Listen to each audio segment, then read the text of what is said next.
আসসালামু আলাইকুম। আজকে ভিডিও শুরু করার আগে আপনাদের কাছে একটা প্রশ্ন দিয়ে শুরু করব।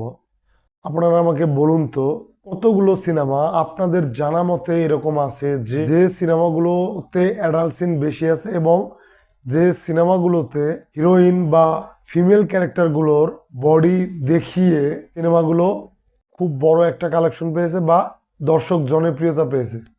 তো যাই হোক, আজকে আমি কথা বলবো বাংলা সিনেমা ইন্ডাস্ট্রিতে ইতিহাস তৈরিকারী একটা সিনেমা মনপুরা নিয়ে।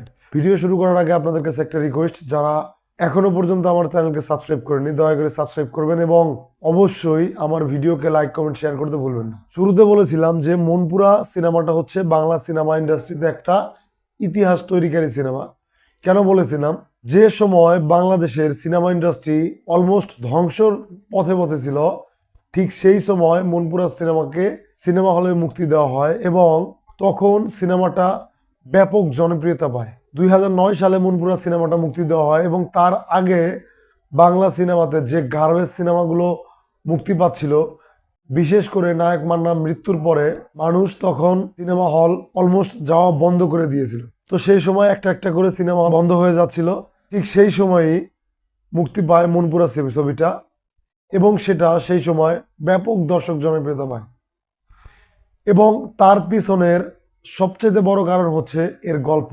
মনপুরা সিনেমার সবচেয়ে ভালো একটা জিনিস সেটা হচ্ছে যে এই সিনেমাতে কোনো প্রকার কোনো ভালগারিটি বা কোনো ইন্টিমেট সিন বলি বা কোনো প্রকার অ্যাডাল্ট সিন এই সিনেমাতে নেই। একটা সিঙ্গেল শট দেখাতে পারবেন না আপনারা কেউ যে এই সিনেমাটাতে রয়েছে। যদি এই সিনেমার গল্পটা আমি সামান্য একটু করে বলি, তাহলে এই সিনেমার গল্পটা হচ্ছে এমন যে একটা ছেলে যে অনাথ, যার কেউ নেই, সে মূলত তার একটা বাড়িতে মানুষ হয় এবং সেই বাড়ির যে প্রধান থাকে সেই ব্যক্তিকে সে কাকা বলে ডাকে এবং সেই কাকা যে এলাকার একটা প্রভাবশালী ব্যক্তি, তার ছেলে থাকে একটা পাগল এবং সে একজনকে খুন করার পরে সেই দায়ভার চাপাইতে চায় চঞ্চল চৌধুরীর যে ক্যারেক্টারটা আছে তার উপরে। এবং এই চঞ্চল চৌধুরীকে পুলিশের হাত থেকে বাঁচানোর জন্য তার কাকা একটা দ্বীপে রেখে আসে, যে দ্বীপটার নাম হচ্ছে মনপুরা। এবং ধীরে ধীরে এই সিনেমাতে কি হয় সেটা জানতে হলে অবশ্যই আপনাকে এই পুরো সিনেমাটা দেখতে হবে। তো হয়তো বা ইতিমধ্যে বেশিরভাগ মানুষ এই মনপুরা সিনেমাটা দেখে নিয়েছেন, দু একজন হয়তো বা থাকতে পারে যারা এখনো দেখেন নাই। আপনি যদি ফুল রোমান্টিক সিনেমা বা রোমান্টিক ড্রামা দেখতে চান, তাহলে মনপুরাটা আপনার জন্য মাস্ট ওয়াচ। যদিও এটা 2009 সালের সিনেমা, তারপরেও 2025 সালে আমার মনে হয় এই সিনেমাটা ভালো লাগবে আপনার। এটা পিওর ভালোবাসা, যেখানে কোনো প্রকার কোনো চাওয়া পাওয়া নেই, যেখানে আছে শুধুমাত্র ভালোবাসা এবং একজন আরেকজনের প্রতি গভীর টান। এই সিনেমাটা না দেখলে আপনি বিশ্বাসই করবেন না যে একটা পিওর ভালোবাসা কতটুকু সুন্দর হইতে পারে। আর এই ভালোবাসাটাই হচ্ছে এই সিনেমার সবচাইতে বড় শক্তি। আজকাল ইন্ডাস্ট্রিতে অনেক বড় বড় সিনেমা মুক্তি দেওয়া হচ্ছে এবং অনেক বড় বড় নায়িকা বা অনেক বড় বড় ফিমেল লিড ক্যারেক্টার, যারা তাদের বডি দেখিয়েও সেই সিনেমাকে দর্শক জনপ্রিয়তা পাওয়াইতে পারতেছে না এবং অনেক বড় বড় ডিরেক্টর অনেক বেশি বেশি টাকা খরচ করেও কোনো ভালো সিনেমা ডেলিভার করতে পারতেছে না। ঠিক সেইখানেই খুবই অল্প বাজেটের উপর নির্মিত এবং একটা গল্প নিয়ে বানানো সিনেমা, যেটা মানুষ দেখতে খুব বেশি পছন্দ করছে এবং এখনো পর্যন্ত এই সিনেমাকে মানুষ সাপোর্ট দিয়ে যাচ্ছে।